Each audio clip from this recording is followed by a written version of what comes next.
हमारे खास मुलाकात कार्यक्रम में आप सभी दर्शकों का स्वागत है। आज इसी कड़ी में हमारे साथ राजकीय शिक्षक रहते हुए रंगकर्मी व चित्रकार हेमराज कछावा जी हैं। हेमराज जी से इनके जीवन परिचय से लेकर इनकी कला के बारे में बखूबी जानेंगे। रंगकर्मी के रूप में इन्होंने कब पदार्पण किया और प्रेरणा स्रोत इनके कौन रहे, इसके बारे में भी आप तक बात पहुंचाएंगे। आइए बात करते हैं कछावा साहब से।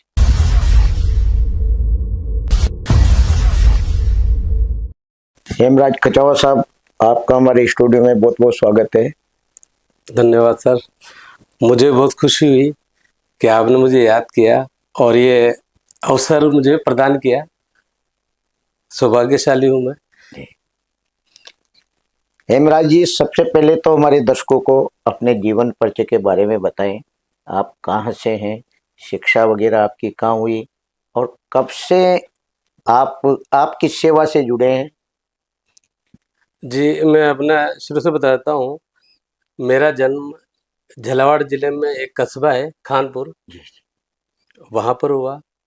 मेरी प्रारंभिक जो शिक्षा दीक्षा है 12th तक मैंने वहीं से की है जी government senior secondary school Khanpur. जी। और 12th करने के पश्चात फिर मैं इधर कोटा आ गया, क्योंकि बचपन से ही पेंटिंग का शौक था। जी, मैं जब 8th क्लास में पढ़ता था तब से मैं पेंटिंग कर रहा हूँ, बहुत खूब। और उसी पेंटिंग के माध्यम से मैंने बहुत उस समय कमाई की और पढ़ाई भी की।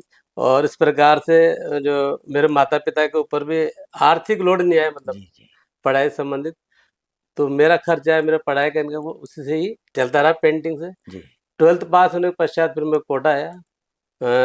1997 में मैं कोटा आया पहली जी बार।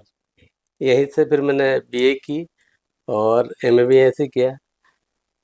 और चित्रकारी का शौक बचपन से था, और चित्रकारी ड्राइंग एंड पेंटिंग पढ़ने के लिए कॉलेज में एडमिशन लेने के लिए मैं कोटा आया। जी झालावाड़ में उस समय ड्राइंग एंड पेंटिंग सब्जेक्ट था नहीं जी बीए में, तो इसलिए मैंने कोटा चुना और यहीं से मेरे कॉलेज शिक्षा पूरी हुई है। जी। आप राजकीय शिक्षक हैं जी और चित्रकला के ही शिक्षक भी। जी तो जब आप बता रहे हैं कि 8वीं कक्षा से आपने चित्रकला प्रारंभ कर दी थी और अपने दम पर अपनी पढ़ाई पूरी की, यानी माता जी पिता के ऊपर बोझ नहीं बने, जी। तो उस समय जब चित्रकारी का कैसा एक जुनून था आपके अंदर? यूँ कहें कि जुनून इस हद तक था कि मतलब जैसे उसके बिना मैं रह नहीं सकता, जी इतना था। जी है ना, आप मानेंगे नहीं। झालावाड़ में वहाँ पर उस समय ये ड्राइंग सब्जेक्ट नहीं था कॉलेज में, तो फिर मैं कोटा आया। मुझे पता है यहाँ पर आना मतलब बहुत ही मुश्किल है, मेरा रहन सहन करना। जी। फिर आते ही मैंने यहाँ पर फुटपाथ पर ही एक मित्र के वहाँ पर पेंटिंग की छोटी सी एक शॉप भी लगाई, अरे और पढ़ाई के साथ साथ काम धंधा दोनों चलता रहा। फिर मेरे भैया भी यहीं पे रहते थे, उनके उनका काफ़ी मुझे सानिध्य मिला, जी उनका साथ मिला, और उनके सहयोग से ही मतलब मान लो कि रहना खाना वगैरह काफ़ी कुछ मेरा खर्चा कम हो गया। जी पेंटिंग भी एक तरफ चलती रही थी, और उनकी वजह से आज मैं यहाँ तक भी पहुँच पाया। पढ़ाई भी की, एमए तक मैंने पूरा यहाँ से किया। 2002 में मैंने एमए कंप्लीट की। जी जी ठीक है। इसके पश्चात 2005-06 में मैंने बीएड की उदयपुर से, और लगातार 2004-06-07 में नेट क्लियर किया जी ट्रिपल बार। और 2010 मेरी प्रथम नियुक्ति हुई ड्राइंग लेक्चरर के रूप में। जी। पहली नौकरी थी जो मुझे गवर्नमेंट सीनियर सेकेंडरी स्कूल भांडेड़ा में हुई। अच्छा। वहाँ पर मैंने 14 वर्ष तक राजकीय सेवा में रहा मैं वहाँ पर।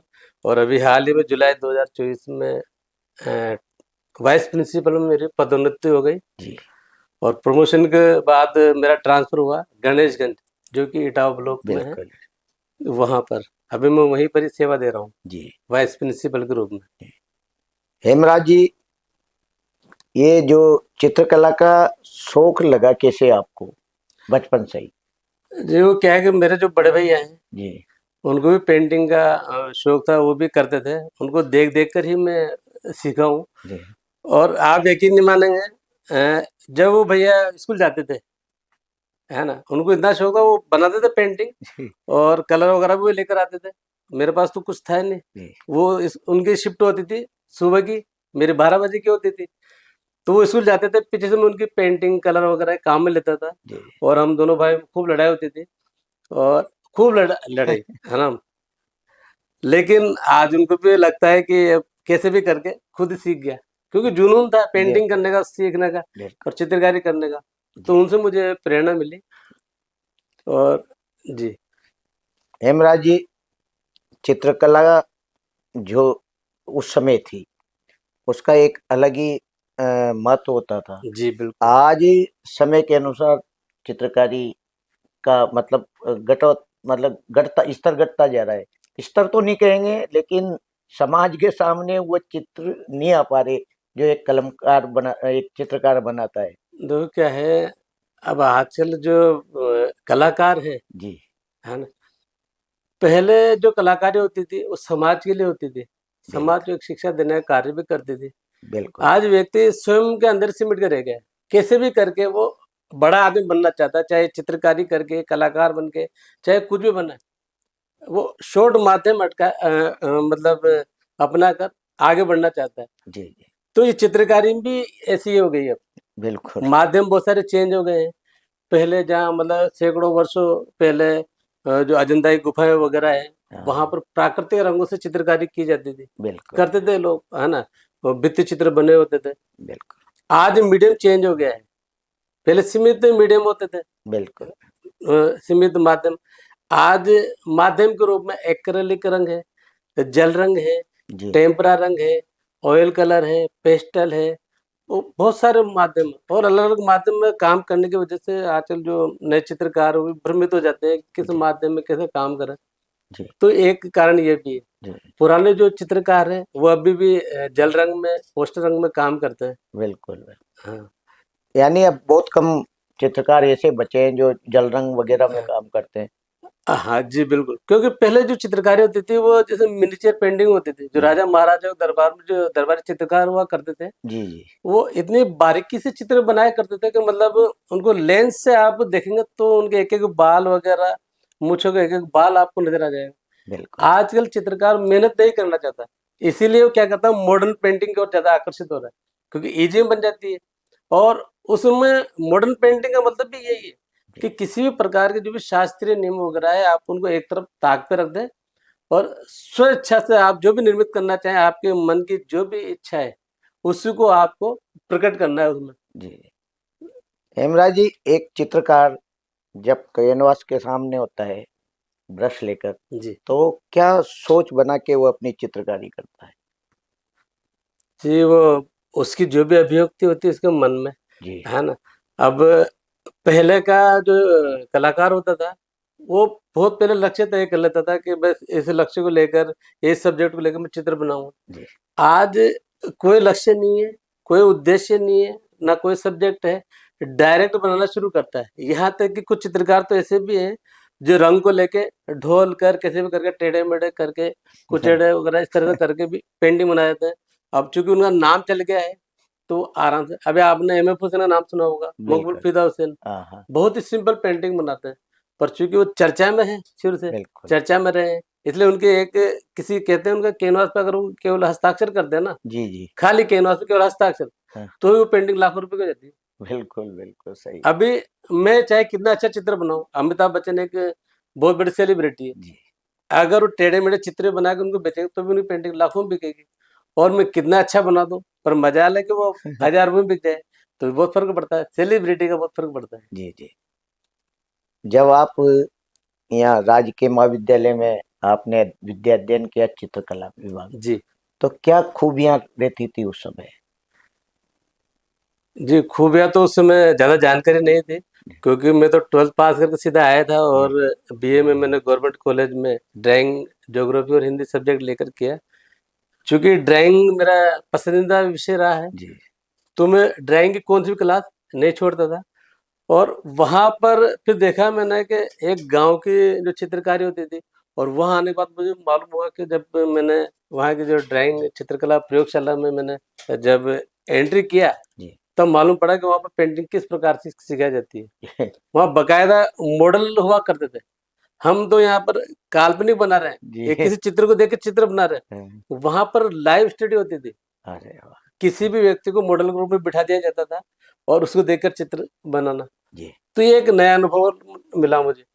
और वहां पर जो मॉडल होते थे वो भी 3 3 घंटे तक बैठे रहते थे, और काफी कुछ सीखने को मिला। मान चलो कि मैं इससे पहले जो पेंटिंग कर रहा था जी वो जी तो कुछ भी नहीं कर रहा था, जी पर कॉलेज में आने के पश्चात ही मेरी असली पेंटिंग शुरू हुई। जी वहीं आकर मैंने पोर्ट्रेट बनाना सीखा, ऑयल पेंट में, ऑयल कलर में पहली बार काम किया, ब्रश के प्रकार जो वो, और मीडियम के बारे में जाना। बिल्कुल कभी कैनवास यूज नहीं किया, वहां आके पहली बार कैनवास यूज किया, बिल्कुल। तो बहुत कुछ सीखने को मिला। और वहीं पर मेरे गुरु थे शालिनी भारती मैम। जी मैं मतलब अभी भी मैं आज जो भी हूँ उनकी एक प्रेरणा से हूँ, है ना। उन्होंने मुझे बहुत सहयोग किया है, उस समय मेरी पेंटिंग को सुधारने में उनका अहम रोल रहा है। और पढ़ाने का तो कह रहे थे, जी क्योंकि मेरे गुरु रहे बीए में भी और एमए में भी। अच्छा। जी कछावा साहब, आपकी कला जी चित्रकला के रूप में किस तरह मतलब सामने आती है? कोई विशेष? जी, अभी तक तो ऐसा कुछ हुआ नहीं भाई। कॉलेज के टाइम पर जी कैनवास काफ़ी बनाए हैं, जी उस समय वर्कशॉप पे अटेंड किए। फिर इसके बाद में ये राजकीय सेवा में आ गया, तो राजकीय सेवा में आने के पश्चात मुझे इतना समय नहीं मिल पाया कि मैं कहीं वर्कशॉप कर सकूं जी या अपनी एग्जीबिशन लगा सकूं। पर मन में है एग्जीबिशन वगैरह लगाने की। जी हालांकि वो टीस रहेगी, नहीं कर पाया। बाकी अपने भड़ास में फिर छात्रों के बीच में निकालता हूँ और जी बच्चों को पेंटिंग सिखा कर, और जी जब भी मुझे समय मिलता है मैं कुछ ना कुछ पेंटिंग वगैरह जी। बना लेता हूँ। कछावा साहब, आज भी कई चित्रकार बच्चे सामने अच्छी तस्वीरें बना रहे हैं, जी। तो जो आज का चलन है वो किस तरह का है? आज का चलन मैंने कहा ना, शॉर्ट एंड स्वीट है। बस आज अच्छे अच्छे चित्रकार ऐसे हैं जो भी फुटपाथ पर है, उन्हें कोई काम नहीं मिल रहा। बिल्कुल। एक सब्जेक्ट चलता है कला शिक्षा, जो कि प्राइमरी में और मिडिल क्लास तक चलता है कला शिक्षा का। जी जी उसके लिए टीचर उपलब्ध नहीं बिल्कुल है ना। अगर चाहे तो सरकार उनको छोटी मोटी जॉब देकर उन्हें वहां पर लगा सकते हैं, बिल्कुल। लेकिन बहुत से चित्रकार फुटपाथ पर काम कर रहे हैं, बहुत अच्छी ड्राइंग आती है, जी जी लेकिन उन्हें वो माध्यम नहीं नहीं मिला मिल अभी तक। बिल्कुल। कछाव साहब, आप एक रंगकर्मी भी हैं, जी। यानी आप। बहुमुखी प्रतिभा के धनी हैं आप। और अ, राज के सेवा में है, समय का अभाव, लेकिन फिर भी इन सब चीज़ों में आपकी अभिरुचि, ये बहुत विलक्षण गुण है आप में। तो रंगकर्मी के रूप में आप कैसे आए इस फील्ड में? सर ये क्या है सर, हर व्यक्ति के अंदर कलाकार होता है वैसे तो, जी जरूरत होती है उसको निखारने की। और रंगकर्मी के रूप में मैं कहूँ कि हमारे कस्बे खानपुर में मेला पड़ता है जी संक्रांत के दिन, जी है ना, मकर संक्रांति को आयोजित होता है। और मेले में ही ऑर्केस्ट्रा, कवि सम्मेलन वगैरह ये भी आयोजित होते थे। जी जब मैं वो ऑर्केस्ट्रा वगैरह देखता था तो मेरी इच्छा होती थी कि मैं ऑर्केस्ट्रा में काम करूंगा, बिल्कुल। है ना। तो उसके लिए मैंने बहुत रुचि थी डांसिंग करने की, जी तो डांस भी सीखा, ऑर्केस्ट्रा में एज ए डांसर काम भी किया, लेकिन मन को वो सुकून नहीं मिल पाया उस समय, जी है ना। फिर मन नहीं माना, तो फिर मेरा रुझान दूसरी तरफ हुआ। जी संयोग से क्या हुआ, कॉलेज पास किया, उसके पश्चात 2003-4 में अखबार में एक न्यूज आई, स्ट्रीट प्ले एवं ये ड्रामा एक्टिविटी सीखने के लिए, जी प्रशिक्षण के लिए। तो मुझे वो मेरा गोल्डन चांस लगा, और मैं तुरंत वहाँ पर, ये जन शिक्षण संस्थान विज्ञान नगर में है, बिल्कुल। वहाँ पर ये वर्कशॉप आयोजित हुई थी। अच्छा। वहाँ पहली बार फिर मैंने कदम रखा वहाँ पर, और वहाँ पर ड्रामा की बहुत बारीकियाँ सीखी। उस समय निर्देशक जो थे हमारे अब्दुल सलाम सर और विवेक शर्मा जी थे, उनके सानिध्य में रहकर मैंने नाट्य कला की बहुत सारी बारीकियाँ सीखी। जी और उन्हीं के निर्देशन में मैंने पहला नाटक कहला खजूर मटका, जो कि आयल ऑडिटोरियम जी टाउनशिप में जी था, फिर इसके पश्चात सेकंड प्रस्तुति इसकी हुई जो कि रविंद्र रंगमंच पर जयपुर में आयोजित हुई। आप इसके अलावा भी आपने कई नाटक खेले, जी, कहाँ कहाँ खेले? मैंने अपने जीवन में लगभग 15-16 नाटक मैंने खेले हैं जी। और करीब करीब कोटा के जितने भी ऑडिटोरियम में सब जगह पर नाट्य खेला है ना। चाहे आयल ऑडिटोरियम है, एक इधर से ये अपना यूआईटी ऑडिटोरियम है, इसमें भी किया है। मेडिकल कॉलेज में ऑडिटोरियम है, वहाँ पर, और सब जगह हुए। और मेरा जो सबसे बड़ा रहा एक अरविंद शर्मा जी के निर्देशन में एक नाटक हुआ था, एक था गधा अच्छा। उर्फ लादात खां। उसकी भी 2 प्रस्तुतियाँ हुई, एक आईएल में और दूसरा मेडिकल कॉलेज में। उसका रोल मुझे काफ़ी अच्छा लगा था उस समय, नत्थू दर्जी का रोल मैंने उसमें निभाया था। अच्छा। कछावा साहब, नाटक मंचन एक बहुत बड़ी कला है, हर कोई नहीं कर सकता, क्योंकि भावभंगिमा भी वैसी होनी चाहिए। जी। मतलब जिस तरह का रोल दिया जाता है, इसमें कितना सुकून मिलता है? मानोगे सुकून, सबसे ज़्यादा सुकून इसी में मिलता है अच्छा। और किसी भी विधा में नहीं मिलता है। एक तो मेरे ड्राइंग में है, चित्रकारी में है ना, और रंगमंच में बहुत सुकून मिलता है। मन की जो भड़ास होती है सारी वहाँ पर निकल जाती है, क्योंकि तनाव मुक्त हो जाता है आदमी।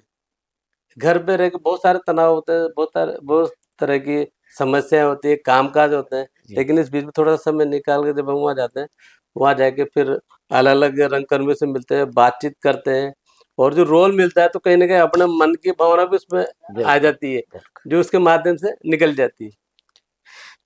कई निर्देशक आए होंगे नाटक क्षेत्र में, तो उनसे कुछ प्रेरणा ली आपने? जी, प्रेरणा तो बहुत मिलती है उन्हीं से। जैसे अब्दुल सलाम सर मेरे पसंदीदा निर्देशक रहे हो, जी। और उनके सानिध्य में ही मैंने मेन नाट्य कला की बारीकियाँ सीखी है। और जो उनका आचरण है, व्यवहार है, जी। वो मैंने किसी भी निर्देशक में नहीं देखा। इतने मतलब मधुर भाषी और बहुत ही मतलब कूल स्वभाव के। जी। कभी उनको गुस्सा होते नहीं देखा। कोई अगर रंगकर में लेट आ रहा है तो कुछ नहीं, कोई बात नहीं, और हंसी मजाक करके बातें करते बड़े, और प्रफुल्लित होकर बात करते थे जब भी करते थे। जी। तो उनसे मैं काफी प्रेरित हूँ, और मैं उनको उनके जैसा आचरण अपने जीवन में उतारना चाहता हूँ। बहुत खूब, बहुत खूब। कछावा साहब, कछावा साहब, अपने हाड़ौती में भी कई रंगकर्मी हैं, लेकिन उनको वो स्थान नहीं मिल पाया जैसा मुकाम मिलना चाहिए। तो क्या सरकार की जो व्यवस्थाएं हैं उसमें कमी है, क्या मान? सरकार को तो अब क्या दोष दे। ये तो देखो क्या है कि संस्थाएं जो होती है, अलग अलग संस्थाएं हैं, जैसे जी। कि रंगकर्मी एकता संघ है, मुक्ता कला केंद्र है, और भी अन्य बहुत सारी जी। संस्थाएं हैं जो चल रही है। अ, समय पर जब कोई मुद्दा उठता है या कोई टॉपिक या सब्जेक्ट लेके जब नाटक मंचित किया जाता है, जी। तो सबसे पहले आवश्यकता होती है कास्टिंग की। बिल्कुल। कलाकारों को इनको सबको बुलाना, इकट्ठे करना, है ना? और जो भी डायरेक्टर होता है वो चाहता है पहले जो परिचित है पहले उनको बुलाते हैं, जो नए बिल्कुल। नए हैं वो उनके बारे में जानकारी नहीं है, तो वही के वही रुके हुए हैं, जी। है ना? तो इस तरह से जो नए कलाकार जो उभर रहे हैं, अभी बहुत सारे ये चल रहे हैं इसके कला केंद्र, जी। जैसे कि डिम्पल जी सर हैं, बिल्कुल। विवेक शर्मा जी, हाँ, हाँ। वो भी कोटा क्लासेस चलाते हैं ड्रामा के, तो उसमें बहुत सारे नए नए बच्चों को अवसर देते हैं, सिखाते बिल्कुल। हैं। अ, कछावा साहब, कोटा में भी, जैसे जयपुर में एक रविंद्र रंगमंच है, कोटा में भी यूआईटी का ऑडिटोरियम है, लेकिन ऐसा कहा जाता है कि कलाकारों के लिए वह मंचन के लिए बहुत महंगा पड़ता जी है। बिल्कुल। ऐसा ऐसा सुनने में आया है क्या? जी बिल्कुल, बहुत ही महँगा पड़ता है उसका। एक दिन का किराया कम से कम 2.5-3 लाख रुपए से कुछ बताते हैं, जी। और उसकी जो दर्शकों की कैपेसिटी है, वो भी ज़्यादा है। जी। तो चूँकि दर्शक इतने मिल नहीं पाते, 2 ढाई सौ दर्शक तक तो चलो चल जाता है ना? तो उस हिसाब से एक तो वो बड़ा है, और दूसरा उसका किराया महँगा है। तो सामान्य व्यक्ति अगर जैसे कोई चाहे ना, तो वहाँ पर कोई नाटक मंचित करना चाहे, जी। तो इतना खर्च वो वह नहीं कर सकते। क्योंकि दर्शक दर्शक कहाँ से लाएँगे? टिकट लेकर देखना बहुत ही मुश्किल है। जी। मैं नहीं मानता आज की तारीख में कोई टिकट लेकर या पैसा खर्च करके नाटक देखने जाएगा, नहीं जी। जाएगा। तो फ्री ऑफ कोर्स रहेगा उनके लिए, जी है ना। तो इस तरह से भी ये एक कारण, और इसको लेकर हमने एक बार संदीप जी राय सर हैं, उनके निर्देशन में नुक्कड़ भी किया था, ऑडिटोरियम के बाहर भी, भारत भाग्य विधाता, जी। और इसी का मंजनगढ़ चौराहे पर भी किया था। ये करीब 2020 की 21 की बात है लगभग ये, हाँ हाँ है ना। तो हमारा ये उद्देश्य था कि सरकार में या तो मुफ्त में ऑडिटोरियम दे, बिल्कुल। ये। ऐसा भी देखा जाता है कि रंगकर्मी बहुत ही अच्छे कलाकार हैं, लेकिन सरकार की तरफ से भी कोई उनको एक पारिश्रमिक नहीं दिया जाता। ऐसा यूनियन की तरफ से है क्या इस तरह का नहीं जी, प्रस्ताव? बिल्कुल आपने सही सुना, सरकार की तरफ से ऐसा कोई प्रावधान नहीं है कि रंगकर्मियों को कोई मुआवजा या फिर राशि वगैरह दी जाए कोई नाटक करने पर। ये तो कलाकार की अपनी इच्छा है, वो मन की बड़ा निकालने के लिए वहां पर रंगकर्म रंगमंच पे अपनी भूमिका अदा कर रहा है। और देखो, पहले जैसे मैंने एक बार सुना है, केरल साइड में जो शिक्षा होती है वहां पर रंग मंच का भी एक पार्ट होता है। जी केंद्रीय विद्यालय में भी अक्सर हर सप्ताह में एक बार ऐसा होता है, जी जी जैसे खेल कूद का पीरियड होता है। जी जी तो इसी प्रकार से इसी एक्टिंग का भी, अभिनय का, गायकी का, कविता पाठ वगैरह, इन सब का एक एक पीरियड देते हैं वो, जी जी। ताकि और बकायदा मतलब उनका मंचन कराया भी जाता है वहां पर, बिल्कुल। है ना। इससे क्या होता है, बच्चों के अंदर जो भी उसके अंदर क्वालिटी है, चाहे वो डांसिंग की हो या गायकी की हो या काव्य पाठ की हो या अभिनय की हो, जी जी। तो उसके माध्यम से वो रंगमंच पर अपनी प्रस्तुति देता था, बिल्कुल है ना। अब सरकारी विद्यालय में ऐसा कुछ नहीं है, सरकारी बिल्कुल। विद्यालय में केवल पढ़ाना है। जी। आपने टेलीफिल्मों में भी काम किया, जी, शौक कैसे लगा आपको? शौक तो इसी से लगा शुरू से, मैंने कहा ना, ऑर्केस्ट्रा, जी ऑर्केस्ट्रा से फिर मन को संतुष्टि नहीं मिली, फिर इधर में रंगमंच में आया। और यही से मुझे बीच में मौका मिला एक टेलीफिल्म मौत के सौदागर, और हमारा पर्यावरण जो कि रणजीत वर्मा जी ने बनाया। इसके अलावा हसीन नज़ारे, इस तरह इसमें भी छोटे मोटे रोल किए जी मैंने, एल्बम में भी काफी काम किया है जी। समय। कचावा साहब, जब टेलीफिल्म का मौका मिला तो उस समय भाव कैसा लगा आपको? उस समय कैसा भाव? क्योंकि वो एक वो अलग अनुभव था। देखो, रंगमंच पर जो अभिनय किया जाता है जी वो जी एकदम लाइव होता है, बिल्कुल। दर्शक आपके सामने होता है, वहां पर रीटेक की कोई गुंजाइश नहीं होती है। जी जी और जबकि टेलीफिल्मों में क्या है, कैमरा लगा होता है, कैमरे के सामने हम वहां पर शूट कर रहे जी हैं, अगर डायलॉग सही नहीं निकल रहा है, अभिनय सही नहीं आ रहा, तो उसमें कट कट करके जी जी रीटेक के ऑप्शन होते थे। बिल्कुल बिल्कुल। तो कैसा लगा था आपको पहली बार जब आपने? मैं ज्यादा उस समय अच्छा नहीं लगा मुझे, पर रंगमंच का अलग अनुभव है ना। जी हालांकि अब फिर से वापस लौट रहे हैं इसमें ही, है ना। और उसी को लेकर शॉर्ट मूवी में भी कुछ काम किया है मैंने, जैसे कि मन चले, ऑडिशन, अ, पंचायत का खट्टा मीठा, पाक, जी और इधर से माँ की ममता, ये कुछ शॉर्ट मूवी है जो मैंने की है। जी। कछावा साहब, जब इस तरह की शॉर्ट मूवी जनता के सामने जाती है तो कैसी शिक्षाप्रद बात सामने आती है? देखो, अब क्या है कि अब पहले जैसा जमाना नहीं रहा, आजकल तो क्या है, मोबाइल में व्यू देखने के लिए, शेयर करवाने के लिए छोटी छोटी क्लिपें वगैरह आजकल बनाते हैं, सब शॉर्ट मूवी बनाते हैं। हाँ हाँ तो इसी तरह की शॉर्ट मूवी है, जो डायरेक्टर है हमारे नरेश जी भार्गव, वो भी ऐसे शॉर्ट मूवी बना के बस डाल दी इस पे, यूट्यूब पे, इनमें व्यू देख लेंगे, कभी अर्निंग हो जाएगी तो हो जाएगी, जी जी इस तरह से। बाकी शिक्षा से ऐसा कोई वो नहीं है। जी शैक्षिक भी करेंगे हम, इसमें जी। कुछ शिक्षाप्रद हो। कछावा साहब, आप उप प्रधानाचार्य हैं जी, और समय का इतना आपके व्यस्तता रहती है, फिर भी आप रंगकर्म में, चित्रकारी में अपना समय कैसे दे पाते हैं? उस समय तो क्या है सर, निकालना पड़ता है। और कुछ जो मन की पड़ास होती है मैं वो स्कूल में भी निकाल लेता हूँ।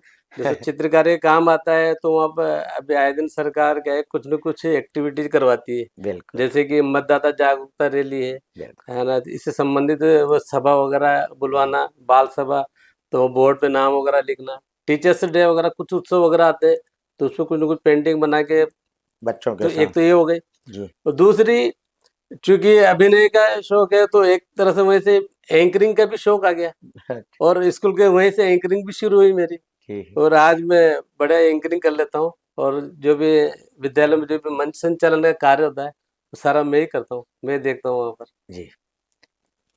जो नाटक मंचन होता है वह भी काव्य विधा का ही एक रूप, मतलब पार्ट होता है। जी तो किस तरह डायलॉग को पेश करते हो? जी भरत मुनि ने एक ग्रंथ लिखा था नाट्य शास्त्र, जी ठीक है ना। नाट्य शास्त्र में हालांकि चित्रकला का भी वर्णन है, उसमें चित्रकला को 64वां स्थान दिया है कला अच्छा। में। नाट्य कला को महत्वपूर्ण बताया, सबसे सर्वोपरि क्यों बताया है? क्योंकि नाट्य कला एक ऐसी कला है जिसमें समस्त प्रकार की विधा का उसमें उपयोग होता है। बिल्कुल चाहे सही। वो चित्रकला ले लो आप, क्योंकि पीछे जो जब नाटक करते हैं तो पीछे रंगमंच पे पर्दे वगैरह हुआ करते थे। बिल्कुल। आजकल तो जैसे अलग तरीके से होने लगे, जी है ना, अपन ग्रीन मैट वगैरह लगा के बनाते हैं। बिल्कुल। पहले पर्दे हुआ करते थे, चाहे वो अगर जैसे महल का दृश्य दिखाना तो पीछे महल का सीन बिल्कुल लग जाएगा, जैसे रामलीला जंगल वगैरह में जैसे होता रामलीला में होता है। है। बिल्कुल अब तो बिल्कुल। रामलीला में भी ट्रेंड चेंज हो रहा है, पीछे बिल्कुल डायरेक्ट बिल्कुल। वो लगा रहे बिल्कुल हैं। हाँ। तो मैं कह रहा था भरत मुनि के जो नाट्य शास्त्र है उसमें सभी प्रकार की कलाओं का समावेश बताया गया है। जी अ, इसी प्रकार से चाहे वो गायकी हो तो भी उसके अंदर नाट्य शास्त्र में आ जाएगी, बिल्कुल चित्रकारी भी आ गई, और मेकअप का काम होता है तो मेकअप वाला भी आ गया एक उसमें, बिल्कुल। ठीक है। अभिनय जो महत्वपूर्ण चीज है, अ, इसमें डायरेक्ट रंगमंच पे जो कार्य करते हैं जी जी और लाइव, जैसे मैंने बताया आपको, एकदम लाइव बिल्कुल बिल्कुल। टेलीकास्ट होता है इसमें। और वैसे के वैसे जो डायरेक्टर जिस तरह का रोल देता है, बिल्कुल जो डायलॉग देता है, उसके अनुसार ही अभिनय किया जाता है। बिल्कुल। कहने का मतलब जो डायलॉग दिया जा रहा है, जो आपका रोल है, आपको उसमें डूबना होता है, बिल्कुल आपको पूरा को पूरा अपने अंदर उसको समाहित करना होता है, तो ये आप उसको बाहर निकाल पाते हैं। जी। कछावा साहब, जी ये बात सच है कि एक जो कलाकार होता है उसको डूबना पड़ता है अपने अभिनय के लिए। आज जो जिस तरह बच्चे नाटक मंचन कर रहे हैं, तो वह रोजगार उनके लिए नहीं है जी देखा जाए तो क्या सरकार स्वरोजगार के लिए इस तरह जैसे स्कूलों में नाटक मंचन के लिए स्थान दे? नहीं, ऐसा तो कुछ नहीं है, पर सरकार समय समय पर एक प्रतियोगिता आयोजित करवाती जी है ना। और उस प्रतियोगिता में जैसे शिक्षा प्रतियोगिता होती है, और उसमें भी क्या है कि मतलब इस तरह इतने ज्यादा वो प्रोसेस होते हैं तो वो आगे पहुंच नहीं पाते। जैसे कि पहले विद्यालय स्तर पर एक नाटक कराओ, जो अच्छा नाटक होगा फिर उसको ब्लॉक स्तर पर भेजो, ब्लॉक में पहुंचने के बाद फिर जिला स्तर पर खेलो, वहां पर प्राइज जीतेगा तो फिर वो राज्य स्तर पर जाएगा, फिर राष्ट्रीय स्तर पर जाएगा, तब जाके उसको अवार्ड मिलता है। बिल्कुल। इतने प्रक्रिया से गुजरने का पश्चात, और इस बीच और इनाम भी क्या, राशि भी ज्यादा बड़ी नहीं होती है, 2100, 3100, 5100, ये यही होती है। ठीक। तो इतनी कम राशि के लिए कोई भी इस तरह से वो करते नहीं है, और सरकार भी और कुछ अनुदान के रूप में देती नहीं है। ठीक। अच्छा साहब, एक नाटक मंचन में मतलब एक समूह होता है जिनको एक रोजगार मिलता है, चाहे वो आप बता रहे मेकअप का हो, हम्म चाहे पर्दे लगाने वाला हो, यानी एक रोजगार से जुड़ा क्षेत्र है। नहीं, रोजगार का तो नहीं कहेंगे। हाँ, यूं है, अगर एक बार जैसे नाम चल गया उनको, फिल्मों में अगर वो आ जाता है, जी जी फिल्मों में काम करने का मौका मिलता है तो उसको रोजगार मिल जाता है। अदरवाइज रंग कर्म में, रंगमंच पर उसको बहुत कम रोजगार मिलेगा, क्योंकि यहाँ पर जो ज्यादातर जो कलाकार हैं, जी जो पुराने कलाकार हैं, वो आज किसी न किसी पेशे से में लगे हुए हैं, कोई किसी न किसी रूप में अधिकारी। जैसे आप मुझे देख लो, मैं बिल्कुल राजकीय सेवा में हूँ, इसी प्रकार से हमारे संदीप जी राय जी, वो भी एक टीचर है, कोई बैंक कर्मी है बिल्कुल। ना, कोई इधर से PHW इसमें काम कर रहे हैं, कोई बैंक में, कहीं भी मतलब अलग अलग वर्कर रहे कहीं ना कहीं। जी जी हाँ? वो तो केवल अपने मन की जो संतुष्टि के लिए रंग कर्म वो कर रहे जी हैं, इनको पैसे से कोई मतलब नहीं है। बिल्कुल। ये अपनी वो निकालने के लिए कि मैं अंदर जो कलाकार है जी वो मरे नहीं, वो जीवित रहे। जी और जो रोजगार के लिए कर रहे हैं, तो पहले वो क्या है कि किसी न किसी बड़े जो ड्रामा इंस्टीट्यूट है, जी वहां पर बाकायदा ड्रामे की वो ले रहे हैं ट्रेनिंग, इसके पश्चात उनका उद्देश्य वही होता है कि मैं मुंबई जाके वहाँ पर सेटल हो जाऊँ। जी जी। लेकिन वहाँ पर भी जान पहचान होने के पश्चात उनको बड़ी मुहिम में काम मिलता है। ठोकरें खानी पड़ती है। जी। कचाव साहब, जाते जाते आप आज के जो युवा हैं उनको चित्रकारी के रूप में और नाट्य मंचन के रूप में क्या संदेश देना चाहेंगे? जी सर, मैं आज के युवाओं को यही संदेश देना चाहता हूँ। देखो, हर व्यक्ति में कलाकार मौजूद होता है, जी जरूरत है उसे निकालने की। बहुत से छोटे बच्चे होते हैं, मैं उनको कई बार बोलता हूँ बेटा खड़े होके बोलो प्रार्थना सभा में जी इनमें, जी। लेकिन वो बोल नहीं पाते। मैं उनसे यही कहता हूँ कि यहाँ पर जो प्लेटफॉर्म मिल रहा है, यही प्लेटफॉर्म आगे जाके बड़ा बनेगा। बहुत बढ़िया। आज अगर आप 50 बच्चों के सामने बोल रहे हैं, तो कल 100 बच्चों के सामने बोल पाएंगे, फिर 1000 पब्लिक के सामने बोल पाएंगे। तो पहले आप यहीं पर बोलना शुरुआत करो, आपको ये यहाँ मंच मिल रहा है। तो इसी प्रकार से आप जहाँ पर भी काम कर रहे हैं, वहीं पर आप प्रयास कर रहे हैं और अपने मन के कलाकार को मरने न दें। चाहे वो कलाकार आपके चित्रकार के रूप में हो या फिर एक रंगकर्मी के रूप में, आप लगातार प्रयास कर रहे हैं, नामुमकिन कुछ भी नहीं। कचावा साहब, आपको कई सम्मान पत्र भी मिले, जी। कहाँ मिले? कॉलेज शिक्षा से लेकर अध्यापन काल तक रंगकर्मी के रूप में दर्शकों को बताएं। जी, जब भी हम कोई नाटक वगैरह मंचित करते हैं, तो नाटक मंचित करने के पश्चात ही कुछ न कुछ सर्टिफिकेट वगैरह या कुछ मोमेंटो वगैरह, ये हमारी मान के चलो यही हमारे लिए सबसे बड़ी उपलब्धि होती है। बहुत बढ़िया। हमें पैसे नहीं चाहिए, हमें तो बस जैसे ये मोमेंट मिला, एक सम्मान मिल गया, ये हमारे लिए बहुत बड़ा, ये हमारे लिए वर्ल्ड कप से कम नहीं है जी जो सम्मान मिलता है। और इसी प्रकार से विद्यालय में रहते हुए रिजल्ट के रूप में भी सर्टिफिकेट मिले। अभी लास्ट में 2023-24 में ब्लॉक सुल्तानपुर में एक श्रेष्ठ शिक्षक के रूप में मुझे सम्मानित किया गया डीओ बहुत साहब की तरफ से। बहुत खूब। और एक्टिंग के में इनमें भी मिले ही है सर्टिफिकेट। जी जी। ये थे हमारे साथ चित्रकार, रंगकर्मी और शिक्षक हेमराज कचावा साहब। सभी प्रतिभाएं इनमें मौजूद है, यानी बहुमुखी प्रतिभा की धनी है। बचपन से लेकर संघर्ष करते हुए शिक्षा अध्ययन किया और आज इतने ऊंचे मुकाम पर हैं।